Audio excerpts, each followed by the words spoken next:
اللہ کا حکم ہوا، جنت سے اتر جاؤ، تم آپس میں ایک دوسرے کے دشمن ہوگے اور تمہارے واسطے زمین میں رہنے کی جگہ ہے اور ایک وقت تک نفع حاصل کرنا ہے۔ تم وہیں زندگی بسر کرو گے اور وہیں مرو گے اور وہیں سے دوبارہ نکالے جاؤ گے۔ اور اس سے قبل ہم نے آدم سے ایک عہد لیا تھا مگر وہ بھول گئے اور ہم نے ان میں کوئی عزم نہیں پایا۔ اور جب ہم نے فرشتوں سے کہا آدم کو سجدہ کرو تو ابلیس کے سوا سب نے سجدہ کیا، اس نے صاف انکار کر دیا۔ تو ہم نے کہا اے آدم، یہ تیرا اور تیری بیوی کا دشمن ہے، خیال رکھنا ایسا نہ ہو وہ تم دونوں کو جنت سے نکلوا دے اور تو مصیبت میں پڑ جائے۔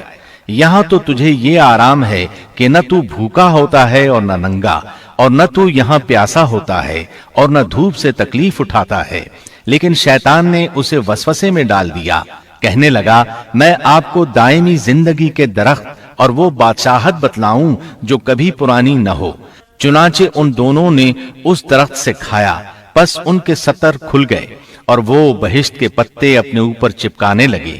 آدم نے اپنے رب کی نافرمانی کی، پس بہک گیا۔ پھر اس کے رب نے نوازا، اس کی طرف توجہ فرمائی اور اس کی رہنمائی کی۔ حکم ہوا تم دونوں یہاں سے اتر جاؤ، تم آپس میں ایک دوسرے کے دشمن ہو۔ اب تمہارے پاس جب کبھی میری طرف سے ہدایت پہنچے تو جو میری ہدایت کی پیروی کرے نہ تو وہ بہکے گا نہ تکلیف میں پڑے گا، ہاں جو میری یاد سے روگردانی کرے گا اس کی زندگی تنگی میں رہے گی اور بروز قیامت ہم اسے اندھا کر کے اٹھائیں گے۔ آدم علیہ السلام زمین پر اترے اور اپنے رب سے توبہ کے کلمات سیکھ لیے۔ وہ کلمات یہ ہیں: ربنا ظلمنا أنفسنا وإن لم تغفر لنا وترحمنا لنكونن من الخاسرين۔ اے ہمارے رب، ہم نے اپنا نقصان کیا اور اگر تو نے ہم پر مغفرت و رحمت نہ فرمائی تو ہم خسارہ اٹھانے والوں میں سے ہو جائیں گے۔ آدم علیہ السلام زمین پر اترے اور ان کے ساتھ حوا علیہ السلام بھی اتری اور ان کے ساتھ ہی ابلیس کو بھی اتارا گیا۔ یہ کس جگہ پر اترے اس بارے میں اختلاف پایا جاتا ہے، لیکن ابن عباس رضی اللہ عنہ کی بات راجح محسوس ہوتی ہے کہ آدم علیہ السلام کو ہند میں اور حوا علیہ السلام کو جدے میں اتارا گیا۔ جب آدم علیہ السلام اتر آئے تو حوا علیہ السلام کی تلاش شروع کر دی، زمین میں ان کی تلاش میں سرگرداں ہوئے۔ آخر کار میدان عرفات میں دونوں کی ملاقات ہو گئی۔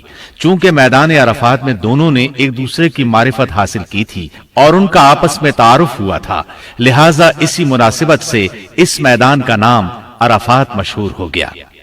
پھر اللہ تعالیٰ نے زمین کے اندر انسانوں کو پھیلانا شروع کیا اور زمین کو مردوں اور عورتوں سے آباد کر دیا۔ امام طبری رحمت اللہ علیہ بیان کرتے ہیں کہ حوا علیہ السلام نے آدم علیہ السلام کے لیے 20 ولادتوں میں 40 بچوں کو جنم دیا۔ ہر بار 2 بچوں کو جنم دیتی تھی، ایک لڑکا ہوتا ایک لڑکی۔ سب سے پہلا جوڑا قابیل اور اس کی بہن قمیم کا تھا۔ پھر انسانوں کی افزائش شروع ہوئی، آبادی میں اضافہ ہونے لگا۔